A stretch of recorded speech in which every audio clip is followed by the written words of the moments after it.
He does not know why he is here.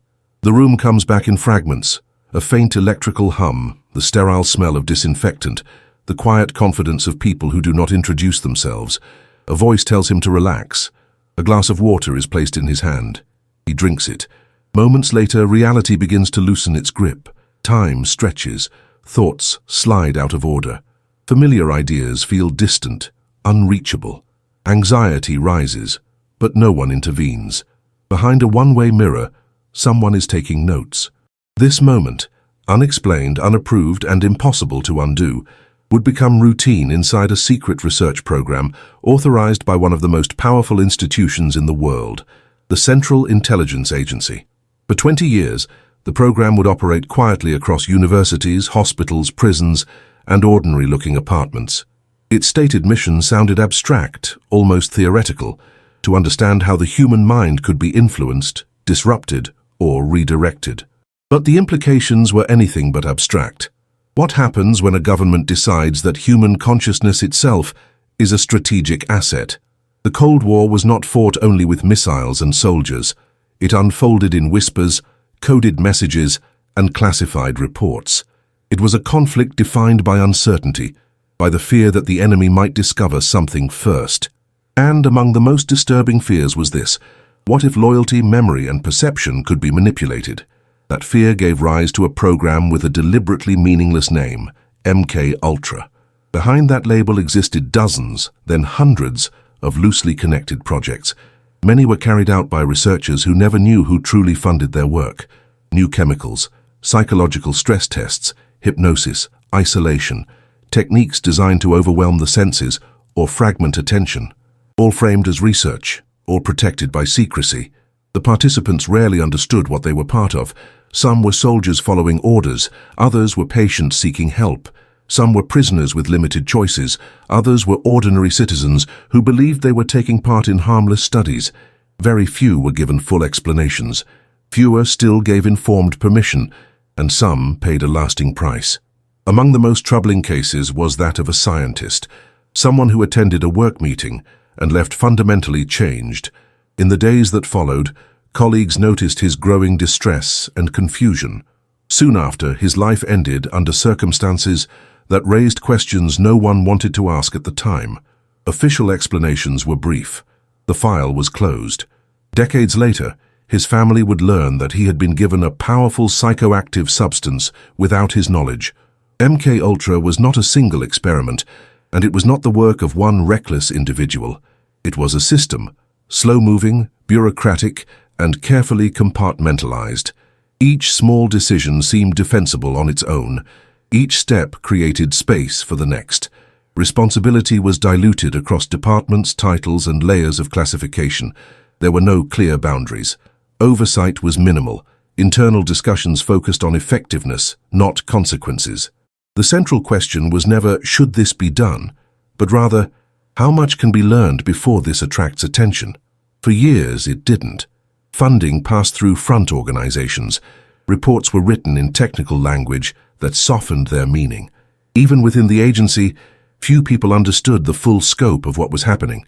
And when concerns did arise, they were often absorbed by the same logic that justified the work in the first place. National security required difficult choices. When the risk of exposure finally appeared, the response was swift and quiet. Records were destroyed. Files were removed. Paper trails ended abruptly. What remained survived by chance, not intention. The real question at the heart of MK-Ultra is not whether ethical lines were crossed. They were. The deeper question is how so many educated professionals convinced themselves that those lines were flexible. How scientific authority and institutional fear combined to normalize actions that would have been unthinkable in public view. And what does it reveal about a society when its most serious overreaches occur not during chaos, but during routine meetings, approved budgets, and neatly typed reports? MK-Ultra officially ended in the early 1970s, but its shadow did not. It reshaped public trust, transformed research ethics, and left unanswered questions that still echo today. To understand how this program collapsed, we first have to understand how it began, how fear, ambition, and belief in unchecked expertise converged in the early years of the Cold War. To do that, we need to go back before the code names, before the laboratories, before the silence, to a world convinced that the next war would be decided not by weapons, but by the human mind. To understand why MKUltra was created, it is necessary to step into the psychological climate of the early Cold War. This was not simply a period of political rivalry. It was an era defined by uncertainty, suspicion, and the constant fear of falling behind an unseen adversary. After World War II, the United States emerged with immense military and economic power, but also with a new kind of anxiety. The former wartime alliance with the Soviet Union collapsed quickly. In its place grew a global standoff fueled by ideology, intelligence gathering, and the belief that the next major conflict might unfold without warning. Unlike previous wars, this one had no clear battlefield. Influence mattered as much as territory, information mattered as much as weapons, and psychology, how people thought, believed, and obeyed, began to feel like a strategic vulnerability. That fear intensified during the Korean War. When American prisoners of war returned home, some displayed behavior that unsettled military officials. A number of them had participated in recorded statements or appeared sympathetic to enemy viewpoints. Others struggled to explain their actions at all. In the public imagination, a new term took hold: brainwashing. Although the concept was poorly defined and often exaggerated, it captured the mood of the moment. Media reports, intelligence briefings, and political speeches suggested that hostile nations might possess advanced psychological techniques capable of reshaping belief and loyalty. Whether this was true mattered less than the perception that it could be true. Inside Washington, perception became policy. The Central Intelligence Agency, still a relatively young institution, was tasked with ensuring that no strategic advantage, real or imagined, would be left unexplored. Intelligence was no longer just about gathering secrets. It was about anticipating threats that might not yet exist. Internal discussions increasingly focused on a troubling question. If an adversary learned how to reliably influence human behavior, how could the United States defend against it without understanding those methods itself? This line of reasoning opened the door to research that would have been unthinkable in a different context. Psychology and psychiatry were also undergoing rapid transformation. New theories about behavior, conditioning, and perception were gaining prominence. At the same time, pharmaceutical research was producing substances that affected awareness in dramatic and unpredictable ways. These developments created a sense that the mind was not as stable or as protected as previously believed. Among intelligence officials, this was interpreted not as a cautionary signal, but as an opportunity. Rather than build a single, centralized research program, the CIA adopted a strategy of fragmentation. Research could be funded quietly through universities, medical institutions, and private foundations. Each project would appear isolated. Each researcher would see only a small piece of the overall effort. This structure served two purposes. It encouraged experimentation without centralized scrutiny, and it ensured that responsibility remained diffuse. Many researchers involved believed they were contributing to legitimate academic or medical studies. Grants arrived with minimal explanation. Oversight was often limited to paperwork. The true sponsor remained invisible. At the leadership level, this approach had strong support. Alan Dulles, who became Director of Central Intelligence in 1953, frequently spoke about the importance of psychological strategy. In speeches and internal memos, he warned that future conflicts might be decided by influence rather than force. His backing gave institutional legitimacy to research that pushed conventional boundaries. Earlier exploratory efforts, projects with names like Bluebird and Artichoke, were folded into a broader framework. That framework would soon receive its most famous designation, MKUltra. It is important to understand what MKUltra was not. It was not a single laboratory. It was not a single experiment. It was not even a single theory. It was a collection of questions pursued aggressively and often independently, unified only by a shared sense of urgency. What made the program especially vulnerable to ethical drift was the absence of meaningful external oversight. At the time, there were no permanent congressional committees dedicated to intelligence. Classification rules were broad and flexible.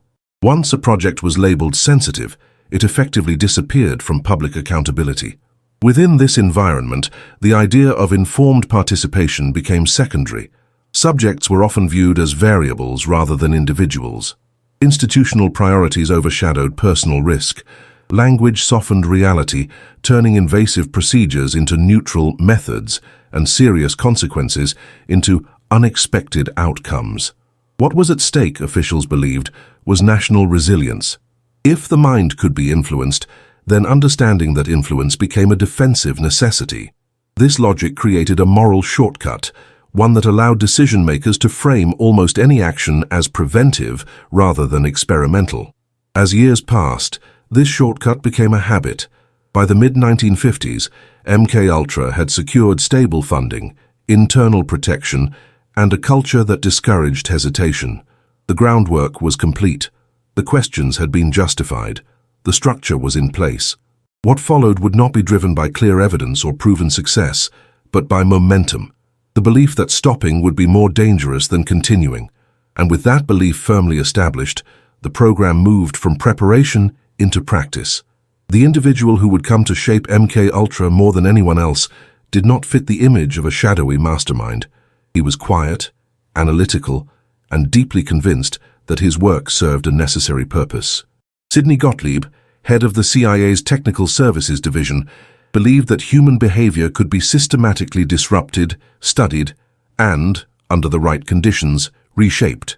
To Gottlieb, the mind was not sacred or fixed. It was a system, and systems, he believed, could be taken apart. His assignment was intentionally broad: explore ways the human mind might be influenced under extreme conditions. There were no precise definitions of success, no requirement that findings be consistent or replicable. The research did not need to produce polished results. It needed to produce possibility. Among the many tools explored, one substance quickly captured attention. LSD was still poorly understood in the early 1950s. Even researchers could not fully predict its effects. In small doses, it could dramatically alter perception, sense of time, and emotional regulation. For intelligence planners, this unpredictability was not a weakness. It was an opportunity. Early trials began within controlled environments, often involving military personnel or agency affiliates. Participants were sometimes informed they were testing a new compound, but critical details were frequently withheld. Reactions ranged from mild confusion to intense psychological distress. These responses were carefully observed, catalogued, and analyzed. Rather than prompting caution, the results encouraged expansion. The research soon moved beyond internal volunteers. Funding was extended to hospitals, universities, and correctional institutions. In these settings, subjects were more accessible and less likely to question authority. Patients were told they were receiving innovative treatments. Inmates were offered incentives that made refusal difficult. In many cases, participation was presented as routine. Consent, when it existed at all, was rarely informed. As the scope widened, so did the ambition. Researchers were no longer interested solely in short-term effects. They began asking more aggressive questions. How does prolonged exposure affect identity? Can resistance be reduced through exhaustion? What happens when perception is disrupted repeatedly over time? To explore these questions, MKUltra combined multiple approaches. Hypnosis was tested as a way to lower psychological defenses. Extended isolation was used to remove familiar sensory anchors. Sleep disruption became a variable. In some studies, participants were exposed to overwhelming stimulation. In others, stimulation was almost entirely removed. Each method aimed to destabilize the subject's internal sense of control. The results were often severe. Participants reported disorientation, heightened anxiety, memory gaps, and difficulty distinguishing internal thoughts from external reality. Rather than halting the research, these outcomes were reframed as indicators of effectiveness. If a method caused significant disruption, it was considered worthy of further study. This marked a turning point. The underlying objective quietly shifted from influence to breakdown. The idea emerged that before a mind could be reshaped, it first had to be destabilized. Internally, this was described using technical language: resetting, disruption, depatterning. The terminology made the work sound methodical and reversible. In practice, it often wasn't. Internal reports describe subjects who became unusually dependent, withdrawn, or emotionally flattened. Some struggled to perform basic tasks after participating. These effects were documented, but rarely framed as harm. Instead, they were labeled as temporary or inconclusive. What went largely unaddressed was the absence of a reliable way to reverse these outcomes. As failures accumulated, frustration grew. LSD did not produce consistent results. Hypnosis varied widely between individuals. Isolation generated distress, but not predictability. Rather than reconsider the premise, researchers doubled down. If controlled environments did not yield clear answers, perhaps more natural settings would. This led to a new phase of experimentation conducted outside traditional institutions. Apartments and houses were rented and discreetly modified for observation. Individuals were brought in under false pretenses. Substances were administered without prior explanation. Observers watched from concealed spaces, recording behavior as participants reacted in real time. From an internal perspective, these tests were considered valuable precisely because they were unscripted. Subjects had no preparation. Their responses were spontaneous and unfiltered. That some reactions were extreme was viewed as data, not a warning. Even within the CIA, trust began to erode. In some instances, agency personnel themselves were exposed without advance notice, as part of internal studies on stress and awareness. This created an atmosphere of quiet suspicion. The possibility of being observed or tested was always present. Despite the scale of the program, meaningful opposition was rare. The compartmentalized structure ensured that no single individual saw the full scope. Researchers focused on their specific tasks. Administrators focused on budgets and reports. Ethical responsibility diffused across layers of bureaucracy. By the end of the 1950s, MKUltra had drifted far from its original justification. What began as a defensive inquiry had become an open-ended pursuit, driven less by evidence than by institutional momentum. The research continued not because it worked, but because stopping felt like admitting uncertainty. And uncertainty in the logic of the Cold War was unacceptable. Publicly, none of this existed. There were no disclosures, no debates, no informed critics. The subjects rarely knew what had happened to them. Those who suspected something was wrong often lacked the language or the authority to challenge it. The program existed in a sealed environment, insulated by classification and reinforced by fear. But this insulation would not last forever. As the political and cultural climate of the United States began to shift in the 1960s, long-standing assumptions about authority and secrecy started to weaken. Institutions that once operated unquestioned were now being examined more closely. For MKUltra, this change would prove dangerous. The research had not produced the breakthroughs its architects imagined. What it had produced was a growing trail of disrupted lives, internal contradictions, and records that, if ever exposed, would be difficult to defend. The next phase would not be defined by theory or exploration, but by escalation, and with escalation would come consequences that could no longer be contained. By the early 1960s, MKUltra had crossed an invisible threshold. What began as exploratory research had become an operation driven by momentum rather than results. The original question, whether the human mind could be reliably influenced, remained unanswered. But instead of slowing down, the program accelerated. Inside the CIA, uncertainty was interpreted as risk, and risk demanded action. Under the continued direction of Sidney Gottlieb, research efforts became more aggressive and more layered. Single variable studies were replaced by combinations of techniques applied sequentially or simultaneously. The reasoning was straightforward. If no single method produced consistent outcomes, perhaps overlap would. Chemical disruption was paired with extended isolation. Sleep interruption followed prolonged psychological stress. Disorientation became a tool rather than a side effect. The aim was no longer subtle influence, but total destabilization of internal reference points. Internally, this phase was framed as necessary refinement. In reality, it marked the most damaging period of the program. One case in particular would later come to define MKUltra in the public imagination.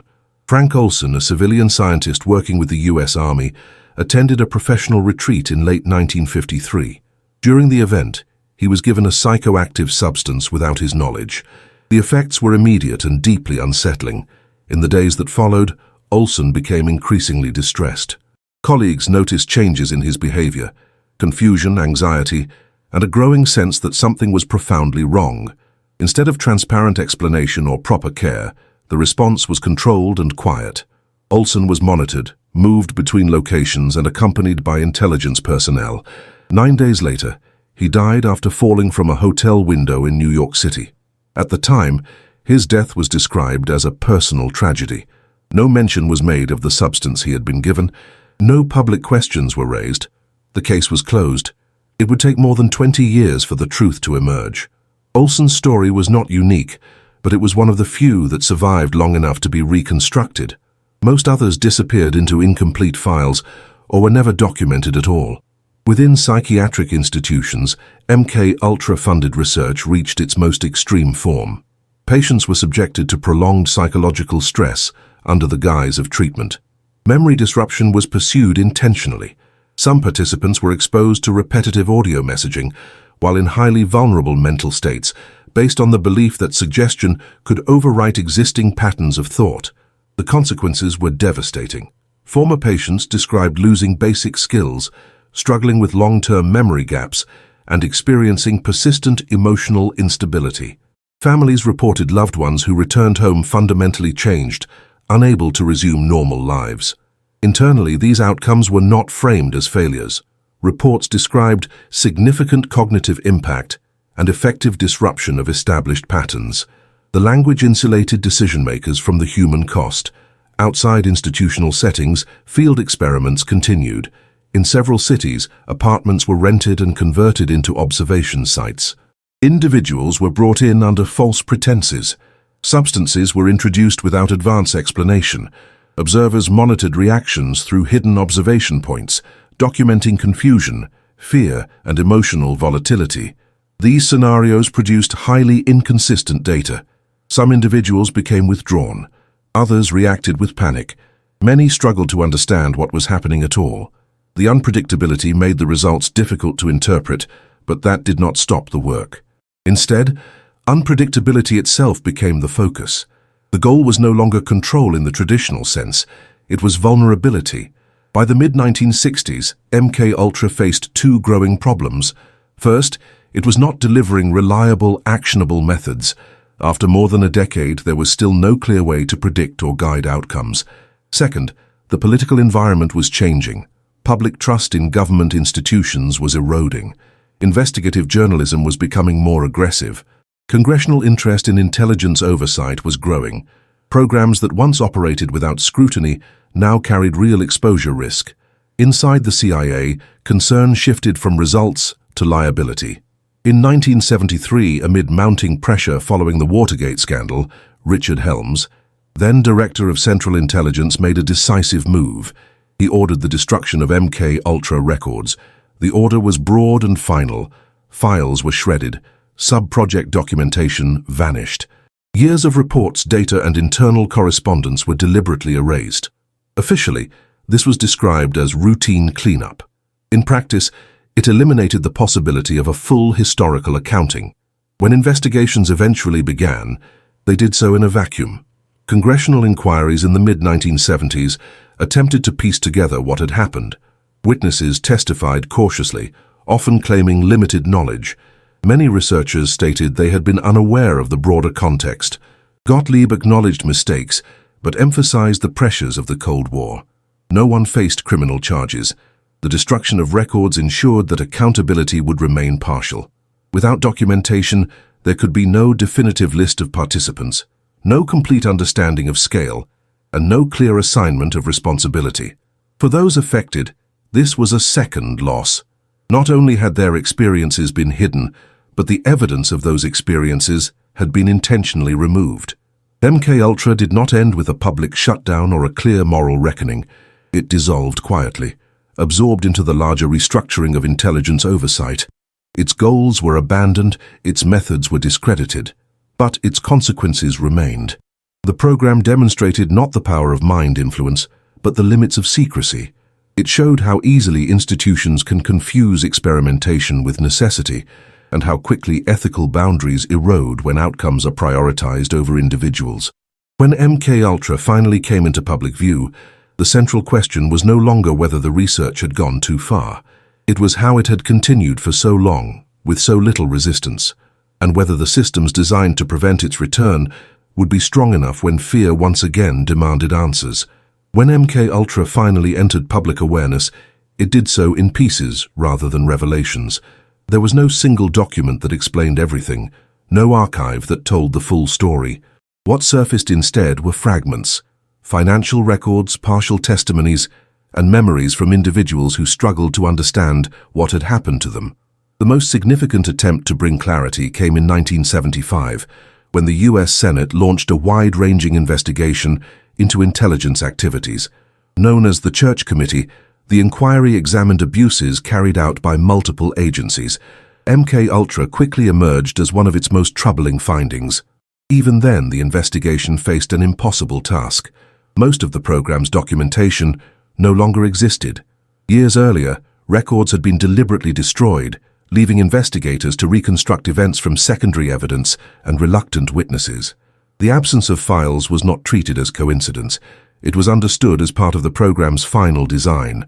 Testimony revealed a pattern: research conducted without meaningful disclosure, subjects exposed to extreme psychological stress, and a culture that treated individuals as data points rather than people. The committee's final report avoided inflammatory language, but its conclusions were clear. Boundaries had been crossed. Oversight had failed. What followed was reform, but not punishment. New rules were introduced to regulate intelligence activities. Permanent congressional oversight committees were established. Executive orders restricted human research without informed participation. Institutional review boards became standard in scientific and medical studies. The principle of informed consent, now taken for granted, was reinforced precisely because it had been ignored for so long. Yet for many affected individuals, these changes came too late. Only a small number of families received formal acknowledgement. Some were offered financial settlements, carefully worded and legally contained. These agreements avoided full admissions of responsibility. Public apologies were rare and limited in scope. For those who suspected they had been part of MKUltra, uncertainty became a permanent condition. Without records, many could never confirm their experiences. Psychological distress, memory gaps, and disrupted lives existed without official explanation. In this way, the program continued to shape lives long after it had ended. From an institutional perspective, MKUltra was increasingly described as a product of its era, a Cold War initiative driven by fear, rivalry, and incomplete science. This explanation is partially true, but it avoids a more uncomfortable reality. The program did not rely on cruelty or chaos. It relied on procedure. It advanced through meetings, budgets, reports, and professional language. Each decision appeared manageable in isolation. Responsibility was distributed so widely that no one person felt fully accountable. This structure made it possible for extraordinary actions to appear ordinary. That is MKUltra's most enduring lesson. It demonstrates that ethical failure does not always announce itself dramatically. Sometimes it arrives quietly, justified by urgency and protected by expertise. Sometimes it persists, not because people intend harm, but because stopping requires confronting uncertainty, and uncertainty feels dangerous. Public reaction to MKUltra permanently altered how intelligence agencies were viewed. Trust eroded, skepticism grew. The idea that classified programs might operate beyond meaningful oversight entered mainstream consciousness. In the absence of complete information, speculation flourished. Some of that speculation went too far, but its existence was rooted in something real, a gap between what institutions claimed and what they concealed. Today, MKUltra is often referenced as a warning. Its name has become shorthand for unchecked authority and research without restraint. It appears in classrooms, documentaries, and policy debates, not because of what it achieved, but because of what it revealed. It revealed that knowledge pursued without transparency becomes coercive, that secrecy can transform curiosity into harm, and that democratic systems are only as ethical as the oversight they enforce. The program officially ended in 1973. The conditions that allowed it to exist did not disappear with it. Fear, rivalry, and the temptation to bypass safeguards still emerge in moments of crisis. The unanswered questions remain heavy. How many people were affected? How much was erased? And how many protections depend not on written rules, but on the willingness to question authority. MKUltra never succeeded in mastering the human mind, but it succeeded in exposing something equally important: how fragile ethical boundaries become when power operates without visibility. Its final legacy is not a discovery, but a caution, because the most important question MKUltra leaves behind is not whether such a program could ever exist again, but whether we would recognize it while it was happening.